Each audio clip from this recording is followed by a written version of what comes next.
Il 17 marzo abbiamo la data, saremo a Mogliano al centro ricreativo degli anziani e con un folto gruppo di anziani saremo a parlare di questo tema e per cominciare l'operazione che poi andrà fatta sulle altre case per anziani. Un progetto non più solo sulla carta, ma che il 17 marzo si concretizzerà con il primo incontro pilota nel centro ricreativo per anziani di Mogliano.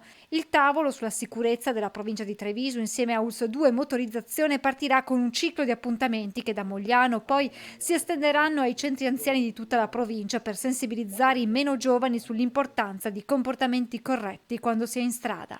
Un'oretta e mezza da dedicare con video e con animazioni per portare anche gli anziani. In realtà è lo stesso filologico che adoperiamo a scuola qui ragazzi, perché li vogliamo portare dentro a dire quando sei utente debole devi difenderti. Parallelamente al lavoro con gli anziani continua l'impegno del tavolo provinciale con i ragazzi negli incontri negli istituti della Marca, ma l'obiettivo è quello di allargare la platea di utenti per raggiungere il maggior numero di giovani coinvolgendo i comuni. Quando il comune il sindaco consegna i certificati elettorali ai ragazzi, ai diciottenni, tutti i diciottenni in età scolare e quelli che vanno a scuola e quelli che vanno al lavoro, di prenderli e di dare alcuni punti fissi sulla sicurezza.